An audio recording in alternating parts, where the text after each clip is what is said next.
What's indeed going on, Jerome's? Happy Wednesday. You know what time it is. It's time for the most accurate power rankings in the known universe. And if you disagree with any single one of the listings, you are wrong. How does it feel? So we missed last week because of the undisclosed location. But back in the saddle at 33, as we always do. You do have the greasy, grimy Green Bay Packers. Hey, congrats for your win against Patrick Mahomes and the receivers who can't catch. Oh, by the way, MVS, good times, man.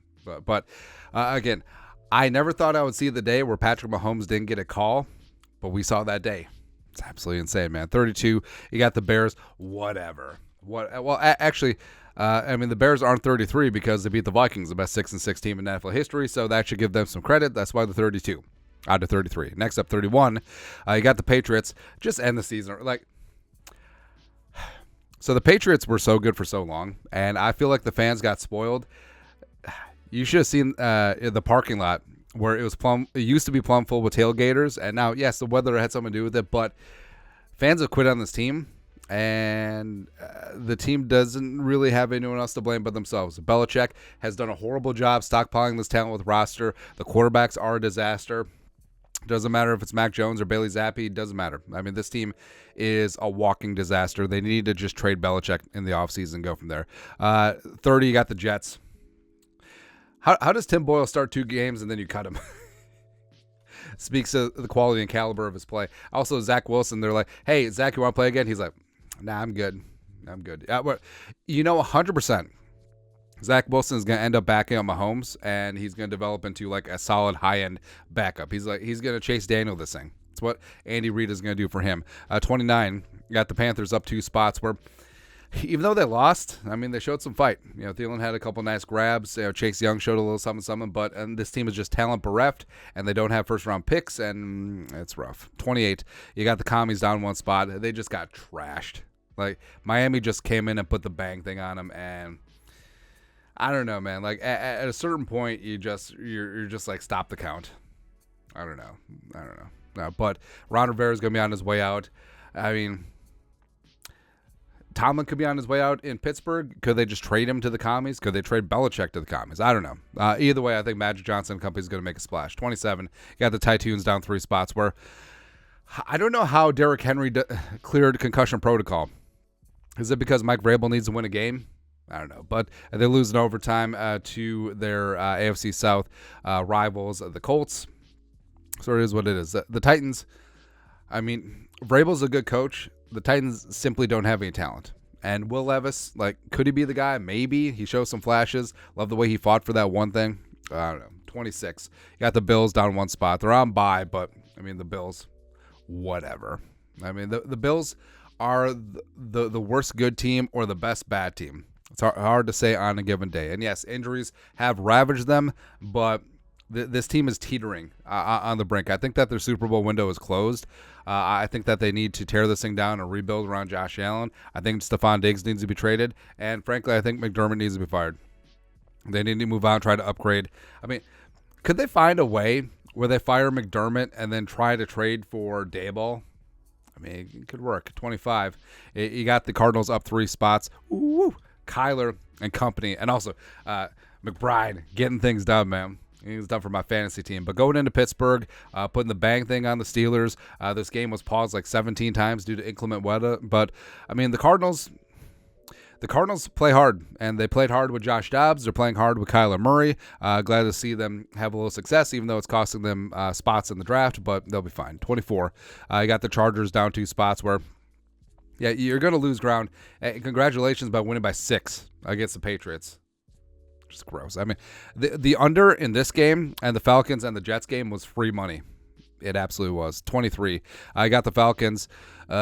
Whatever. I mean, Desmond Ridder is starting, but this team is still a mess. Yes, weather was part of this, but I'm not buying them as a contender. And again, Arthur Smith needs to be fired. They need to trade for Justin Fields or something like that and just put an offensive-minded head coach in there and just let him run, man. 22. Got the Saints down 1 spot where, I mean, Derek Carr concussed again. I do think that Jameis does give them the best chance. They did have a mini little comeback at the end, but they spotted the Lions 21 points, and the Saints are a bad football team. 21. The Giants on bye at 4-8. Tommy Cutlets is going to be starting, even though Ty God is coming back from IR. Hopefully they can give the Packers a game on Monday night. 20. Got the Bengals up 6 spots. Jake Browning legacy game. Now, hopefully Jake Browning is ass, thank you, next Saturday when the Vikings head into the Queen City. But Cincy, Monday Night Football in Jacksonville, you forget that, hey, Jake Browning might be ass, but he can distribute the football like within 5 yards of the line of scrimmage. And, I mean, yes. I mean, he had the great bomb throw to Jamar Chase, but basically just distributing the ball. The Bengals defense showed up when it needed to, and they got to win in overtime. Aided by Trevor Lawrence going out with an injury and also a very questionable hold on rookie Anton Smith Harrison, the tackle for Oklahoma. 19. Got the Steelers down 7 spots, where you're starting to get the vibe that Steelers fans may not be upset if they moved on from Tomlin. Now, this is to a degree like spoiled kid syndrome, where, I mean, Mike Tomlin has been very good for a very long period of time. And I would say like 29 out of 32 teams would just like snap switch their head coach for Tomlin right now. So he's not going to be out of work for long, but maybe they do need to shake things up, or maybe they're just spoiled brats and they really need to blame the GM for making this roster. 18, you got the Bucks up 1 spot. The getting a win at home against Carolina Panthers. Again, it's sort of whatever at this point. But Mike Evans, I mean, 10 straight 1,000-yard seasons. I think Mike Evans may be the most underrated receiver in not just NFL, but football history. Because remember, he was the guy at Texas A&M that upset Alabama. It wasn't Johnny Football. I mean, Johnny Football like scrambled around and just like chucked up arm punts, and then all of a sudden, 13, Mike Evans came down with it. Mike Evans might be a first ballot Hall of Famer. That's how good he is, low key. Raiders on bye, sure, didn't move. Aiden O'Connell and his stupid mustache is gonna be rocking. Hopefully the Vikings go in, sock him right in the face, and hopefully Max Crosby is contained and probably gonna be the passionate against the Raiders, but we'll see. Ooh, Devontae Adams, hey, we know him. 16, you got the Seahawks up 1 spot, where they gave the Cowboys all they could handle. I mean, Seattle was in business. They had their chance, but they just didn't seize it. It's unfortunate, man. But Seahawks are now at San Francisco, and then they're hosting the Eagles, so they could be 6-8 and out and kaput, essentially. 15, you got the Broncos. I got humbled. Sit down, be humble. The dirty-ass Broncos injuring Tank Dell. Alex Singleton and trying to get into it with C.J. Stroud, please. Dirty team, stupid-ass Sean Payton, but also there's some good players on that team, but they play a little bit chippy. Not that I'm upset about it or anything. 14, you got the Browns. So, I mean, this was a game for like most of it, and then the Rams pulled away at the end. But jumping Joe Flacco, it's not the answer. Myles Garrett nursing that injury. And Cleveland, I think the Browns are in the doldrums. Now, they can blame the injuries, blame it on injuries to Deshaun, but I think our guy Stefanski might be in trouble, especially given Jimmy Haslam's nature. 13, you got the Colts winning in overtime. Gardner Minshew getting things done. Again, this is a season that proves that it's important to have a backup quarterback. So Minshew mania is in full effect again. And also, I mean, they're doing this without Anthony Richardson. They're doing this without Jonathan Taylor-Thomas. Indy, right now the 6th in the AFC. Love to see it. 12. You got the Rams up 1 spot, where, I mean, the Rams are getting healthy, and the Rams are potentially getting dangerous right now. And 6-6, I would rather bet on them to make the playoffs over the Seahawks and the Packers for sure. So, I mean, could it be the Cowboy? No, actually, it's going to be the Eagles, the Vikings, and the Rams as the 3 wild card win play show. Yeah, could see that. 11. Although everyone's healthy on the Rams except for Cooper Kupp, who's just murdering me in fantasy. No big deal. 11. Got the Jaguars down 4 spots.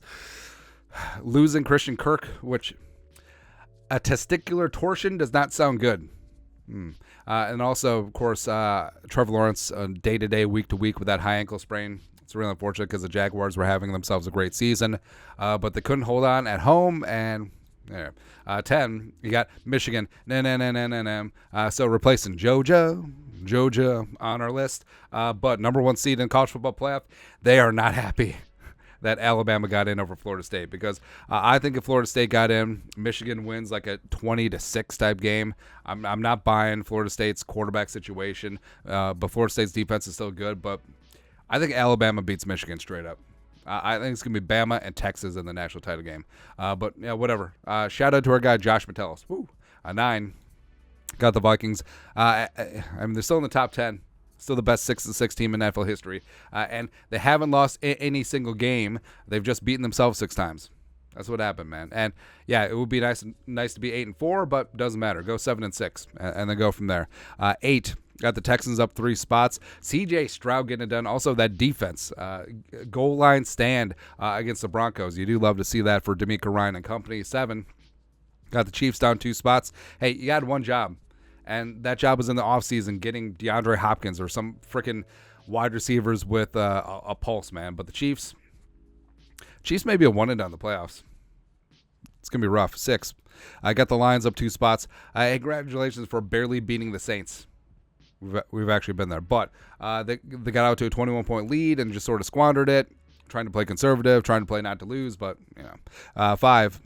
Got the Eagles down 4 spots.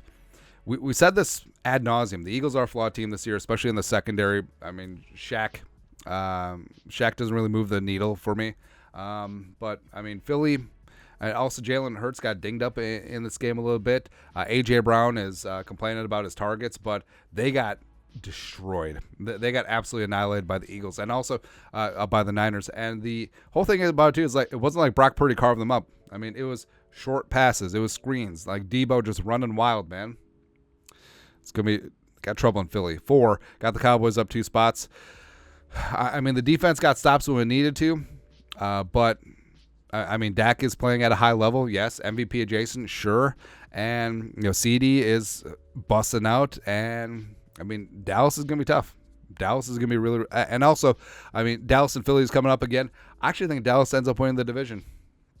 I do. 3. Got the Dolphins up 2 spots. Just boat racing Washington. Tyreek and Waddle and Mostert and company. I mean, I like the Dolphins. Like, they just have to show it against a good team. Like, they're fantastic at beating the piss out of bad teams. Putting up 70 on the Broncos, no big deal. 2, you got the Ravens on bye. So now they're rested. That defense, especially that front 7, is elite. Lamar is looking comfortable. I mean, to a degree, you could put Lamar in the MVP conversation as well. Zay Flowers is really emerging and coming into his own. So the Ravens are going to be a tough team, man. Lastly, number 1, the Niners, who the Vikings beat, by the way. But the Vikings didn't have Deebo Samuel, or the Niners didn't have Deebo Samuel. Vikings didn't have Justin Jefferson. That's all I got to say. That's all I got to say, man. But just going into Philly and righting the wrong from the NFC title game last year and just flexing on them. Just completely manhandling, just beating the piss out of them. It was great. It was great, man. But, yeah, the Niners are going to be a problem. But, hey, the Vikings already beat them. Just need to point that out again. But that's it. That's your Week 14 NFL Power Rankings, the most accurate power rankings in the known universe. And if you disagree with any single one of the spots, you are wrong. How does it feel? Let us know your thoughts and our thoughts in the comment section below. Subscribe for daily Vikings takes. Want to support the work? Put a little something in the Venmo. But till next time, Skull Production Value.